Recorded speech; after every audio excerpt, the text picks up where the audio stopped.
وہ ہاتھ پکڑ کے اسے اٹھاتے ہیں. تو عبداللہ بن مسعود کی زبان سے نکل جاتا ہے کہ واللہ تم ان دونوں میں سے بہتر ہو. تو یعنی جو نبی علیہ السلام نے دو مانگے ہیں نا، ان میں سے تم بہتر ہو، یعنی عاجزی ہے.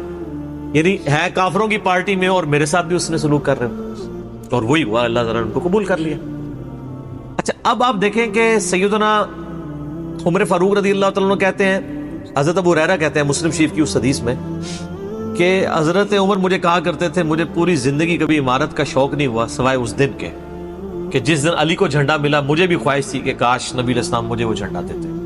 یہ حضرت علی کے لیے بہت بڑی فضیلت ہے اس حوالے سے کہ سیدنا عمر ان پر رشک کرتے تھے. باقی ایک سنن کبریٰ البیہقی میں من گھڑت روایت ہے کہ حضرت عمر کہا کرتے تھے، وہ جو ایک بڑی مشہور بیان کر رہے ہوتے ہیں کہ جی وہ ستاروں کے برابر کس کی نیکی ہیں. حضرت عائشہ نے پوچھا تو ان کا بھی تیرے باپ کی ہیں، تو حضرت عمر کی ہیں، تو پوچھا کہ میرے باپ کی، ان کا ان کی تو ایک نیکی جو ہے وہ غار ثور کی سب پہ بھاری ہے. اس حدیث کو شیخ البانی نے، شیخ زبیلی زئی صاحب نے، دونوں نے لکھا ہے یہ موضوع حدیث ہے، وضع کی گئی حدیث ہے، لیکن یہ ہمارے مسلمانوں کے بچے کو یاد ہے. جعلی حدیث ہے، ضعیف نہیں سر، گھڑی ہوئی حدیث ہے. اور جو مسلم شریف کی حدیث تھی وہ ہم نے آگے ایکسپلور کیا کہ حضرت عمر کہتے تھے مجھے علی پر رشک ہے کہ مجھے وہ جھنڈا نہیں ملا اور علی کو ملا. دوسری طرف سیدنا علی بھی سیدنا عمر سے بڑی محبت کرتے تھے. بخاری اور مسلم دونوں میں حدیث ہے، مشکات میں بھی آپ کو مل جائے گی 3 جلد میں، حضرت ابو بکر عمر کے فضائل کے چیپٹر میں. عبداللہ ابن عباس کہتے ہیں کہ سیدنا عمر کی میت رکھی ہوئی تھی اور لوگ ان کی میت پہ رو رہے تھے اور اپنے اپنے انداز میں ان کے اوپر سلام پیش کر رہے تھے کہ آپ کی وجہ سے اللہ نے اسلام کو اتنا عروج دیا، رومن اور پرشین امپائر گر گئیں، یرموک اور قادسیہ میں اللہ نے مسلمانوں کو فتوحات دیں. اور کہتے ہیں اتنے میں ایک شخص میرے پیچھے آگے کھڑا ہوا، چونکہ میں بھی میت کے سامنے بیٹھا ہوا تھا، تو اس نے میرے کندھے کے اوپر آ کے یوں کونی رکھ لی اور اس نے سیدنا عمر کی میت کو مخاطب کر کے کہا کہ اللہ تجھ پہ رحم کرے اے عمر ابن خطاب. میں نے اللہ کے محبوب صلی اللہ علیہ وآلہ وسلم سے بارہا سنا تھا کہ میں ابو بکر اور عمر فلاں جگہ گئے، میں ابو بکر اور عمر داخل ہوئے، میں ابو بکر اور عمر نکلے. مجھے امید تھی کہ تم اپنے ان 2 ساتھیوں کے ساتھ جا کے ملو گے. کون سے 2 ساتھی؟ سیدنا ابو بکر اور سیدنا محمد رسول اللہ صلی اللہ علیہ وآلہ وسلم. اور اللہ کی قسم اس روئے ارض پہ تم وہ شخص تھے کہ مجھے خواہش ہے کہ میں تمہارے اعمال کے ساتھ اللہ کے حضور پیش ہوں. ظاہر ہے اتنا بڑا عروج سر، انسانی تاریخ کا سب سے بڑا ریولوشن نبی علیہ السلام کا، اس کی ایپیکس سیدنا عمر کے دور میں ہوئی ہے. اور یہ اللہ کا معجزہ ہے. نبی علیہ السلام کی مبارک زندگی میں انقلاب آتا نا تو اس طرح کے تو بہت لیڈر پہلے بھی آئے تھے جنہوں نے اپنی زندگیوں میں انقلاب لے کے آئے تھے. یہ معجزہ یہ تھا کہ وہ شخص دنیا سے چلا گیا، ہزاروں اس کے ماننے والے مرتد ہو گئے عرب قبائل، اور چند مخلص ساتھی ساتھ ہیں، اس کے باوجود اللہ نے رومن اور پرشین امپائر الٹوا دیے. کتنا بڑا معجزہ ہے. اگر نبی علیہ السلام اپنی مبارک زندگی میں کر جاتے، وہ تو اسکندر اعظم بھی کر گیا، بعد میں چنگیز خان نے بھی کیا، بڑے بڑے لیڈر آئے. یہ ڈفرنس ہے. ایک یہ ڈفرنس، اور دوسرا ڈفرنس یہ کہ نبی علیہ السلام نے اپنی وفات کے بعد 10 سال بعد، 20 سال بعد، 30 سال بعد، 50 سال بعد، ایون 500 1000 سال بعد ہونے والے واقعات کو بھی بیان فرما دیا کہ یہ ہوگا. آج تو ہم تاریخ میں دیکھ سکتے ہیں کہ وہ سب کچھ ہوا ہے. اگر آپ کو شوق ہو تو دلائل النبوہ امام بیہقی کی کتاب ہے، 3500 حدیث پہ، 5ویں صدی ہجری میں لکھی گئی ہے. اس میں 500 سال میں جو نبی علیہ السلام کی پروفیسیز پوری ہوئی ہیں نا، منوان اسی طریقے سے موجود ہے. بخاری مسلم میں جو حدیثیں ہیں تاتاریوں سے جنگوں والی، وہ اس وقت تک نہیں ہوئی تھی، حدیثیں تو پہلے سے موجود تھی. آج تو ہم ان کو بھی درست مان رہے ہیں. ٹھیک ہے، نبی علیہ السلام نے پریڈکشن کی تھی کہ ان قریب کیسر روم ختم ہوگا، قیامت تک کوئی کیسر نہیں ہوگا. بخاری مسلم کی حدیث ہے، اور دیکھ لیں قیامت تک کوئی کیسر نہیں ہوا. ان قریب پرشین امپائر ختم ہوگی اور قیامت تک کوئی کسرا نہیں ہوگا. آج دیکھ لیں 1400 سال ہو گئے ہیں. سر یہ اسی طریقے سے ہے کہ میں کہوں کہ ان قریب امریکہ اور رشیا ختم ہو جائیں گے ود ان فیو ایئرز، اور قیامت تک کبھی ان کو پاورز نہیں ملیں گی.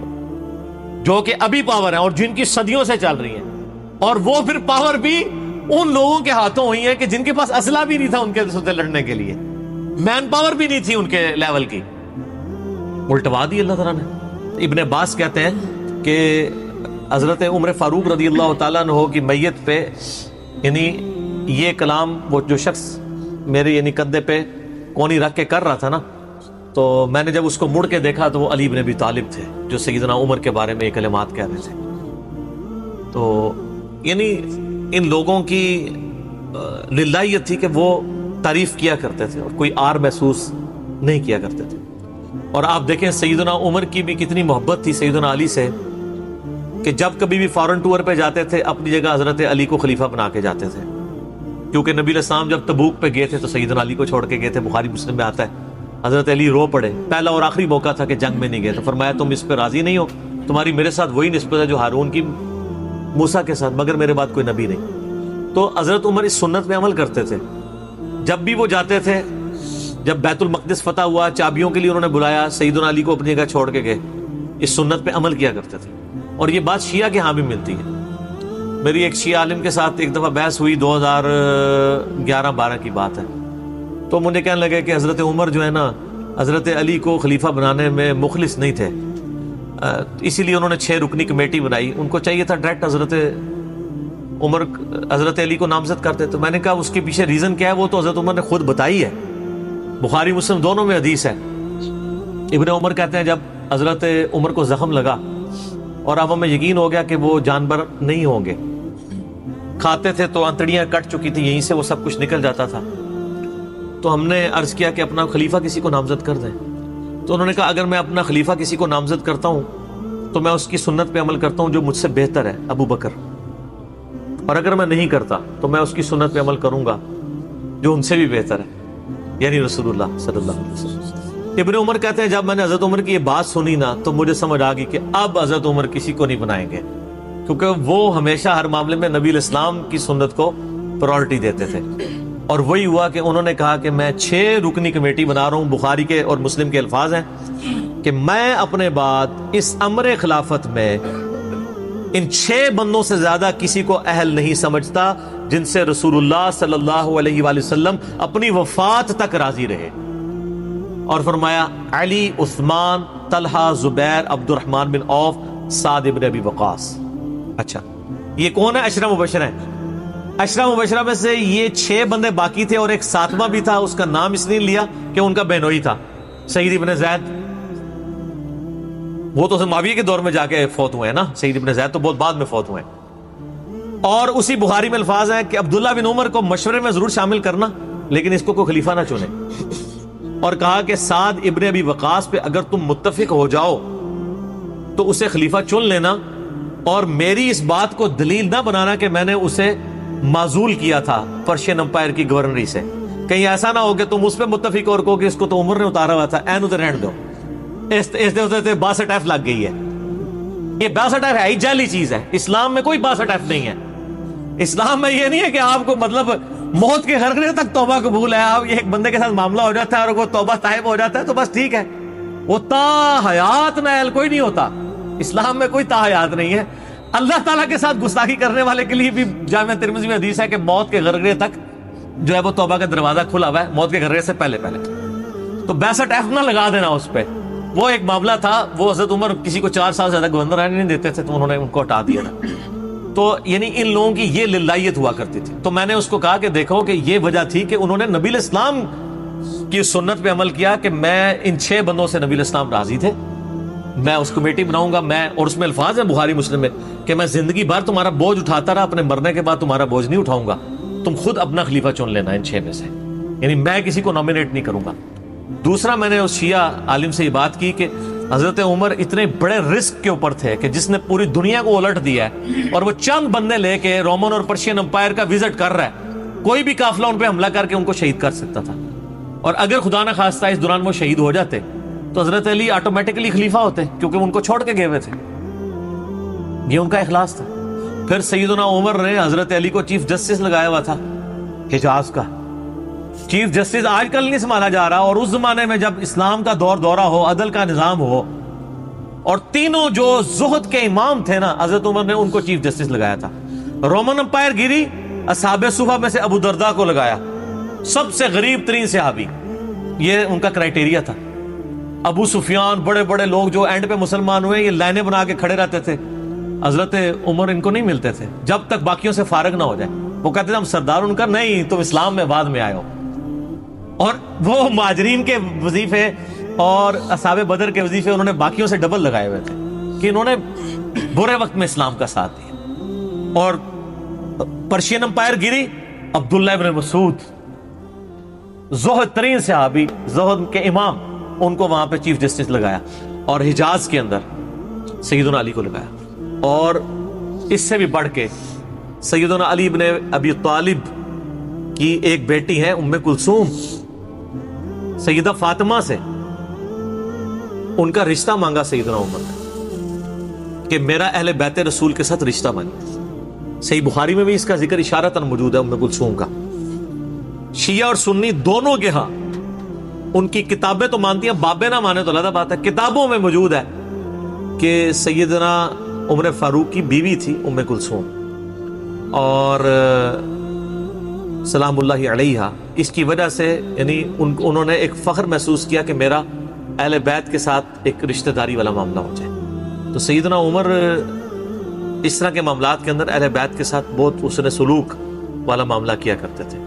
اگرچہ ان کی طبیعت میں سختی ضرور تھی، لیکن جو دین کے معاملے میں تھی وہ ساری سختی اپنی ذات کے معاملے میں نہیں ہوا کرتی تھی۔ صحیح مسلم میں ایک حدیث ہے، اسی پہ میں کنکلوڈ کرتا ہوں کہ سیدنا عمر نے ایک خواب دیکھا کہ مجھے ایک مرغے نے خواب میں ٹھونگے ماری ہیں۔ تو انہوں نے پھر اگلے دن خطبہ دیا، انہوں نے کہا کہ میں نے خواب میں دیکھا ہے کہ اس طرح مجھے ایک مرغ نے چونچے ماری ہیں خواب کے اندر، میں نے اس کی تعبیر یہ کی ہے کہ عنقریب مجھے قتل کر دیا جائے گا، اور اگر بائی چانس اچانک میں مار دیا جاؤں، یہ تو کسی کو نہیں پتا تھا کہ وہ ایک تقریباً 3-4 دن تک زخمی حالت میں ہوش میں رہیں گے، اچانک بھی تو مار سکتے تھے اگر گردن اتر جاتی۔ اگر میں اچانک مار دیا جاؤں تو تم اس امر خلافت کو ان 6 بندوں سے باہر نہ جانے دینا۔ صحیح مسلم میں ان 6 بندوں کے نام نہیں ہیں، لیکن بخاری میں وہ نام بھی ہیں، سیدنا علی، عثمان، طلحہ، زبیر، عبد الرحمن بن عوف اور سعد ابن ابی وقاص۔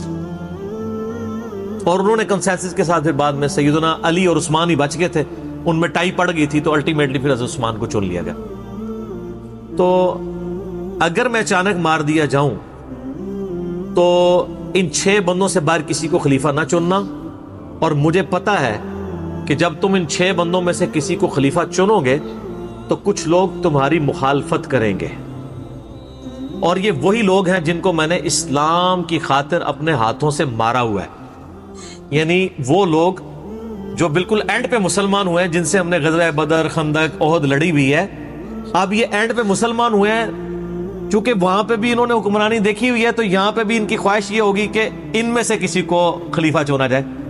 تو جب تم دیکھو کہ ایسے لوگ اس خلافت کے دشمن ہیں، ان 6 میں سے کسی بندے کی خلافت کے مخالفت کر رہے ہیں، تو تم سمجھ لینا کہ یہ لوگ اللہ کے دشمن، اور دوسرے الفاظ تو بڑے سخت ہیں، کافر ہیں۔ اس کی انجینئرنگ میں نہیں کرتا، وہ پھر کسی اور طرف بات چلی جائے گی۔ آپ میرا ریسرچ پیپر واقعہ کربلا کا حقیقی پس منظر 72 صحیح الاسناد احادیث کی روشنی میں، جس میں میں نے 200 روایتیں اکثر بخاری مسلم سے پیش کی ہیں، اس کے سٹارٹ میں نے حدیث لکھ کے پھر لکھا ہے کہ اب آئندہ صفحات میں آپ کو پتہ چلے گا کہ سیدنا عمر اسلام کا دشمن کن لوگوں کو سمجھتے تھے، اور یہی الفاظ صحیح بخاری میں عبداللہ بن عمر نے بھی استعمال کیے تھے۔ کس کے بارے میں کیے تھے وہ ہمارا ریسرچ پیپر پڑھ، ٹھیک ہے جی۔